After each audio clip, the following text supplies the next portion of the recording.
बिहार में इन दिनों छात्र सड़क पर उतरे हुए हैं। छात्रों में गुस्सा है हुकूमत के खिलाफ, बीपीएससी के खिलाफ।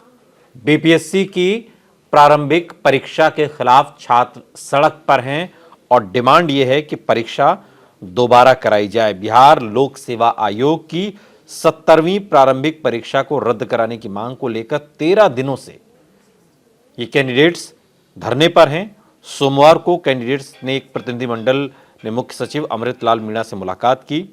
मुख्य सचिव से अभ्यर्थी जब मिले तो उन्होंने कहा कि हमने अपनी मांग सीएस के सामने रखी है। उन्होंने कहा है कि जो उचित कार्रवाई होगी वो की जाएगी। वहीं आंदोलन को लेकर कैंडिडेट्स ने कहा कि जब तक री एग्जाम की घोषणा नहीं होती हमारा प्रदर्शन जारी रहेगा। और बीपीएससी ये कह रहा है कि री एग्जाम का फिलहाल कोई विचार नहीं है, री एग्जाम की कोई जरूरत नहीं है, री एग्जाम का कोई मतलब नहीं है। लेकिन छात्र और बीपीएससी के बीच में अब सियासत हो रही है।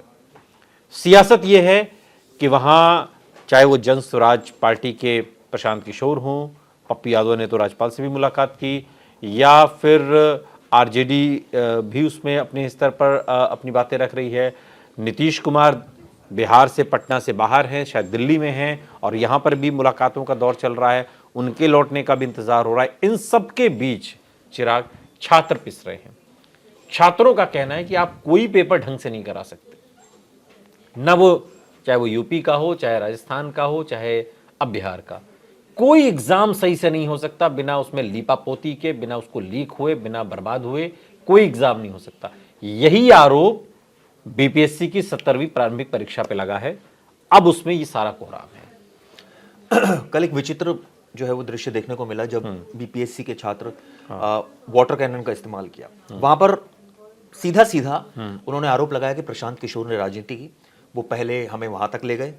पहले तो ये लोग बैठे थे एक पर्टिकुलर जगह पर, उसके बाद ये राजभवन की तरफ जा रहे थे, तब इनको बीच में रोक दिया गया और फिर जब ये नहीं माने तो इनके ऊपर वाटर कैनन चलाए गए। और हमने देखे वो दृश्य किस तरह से छात्रों को चोटें भी आई हैं। 600 से ज्यादा लोगों के खिलाफ एफआईआर हुई है, जिसमें प्रशांत किशोर के खिलाफ भी एफआईआर हुई है।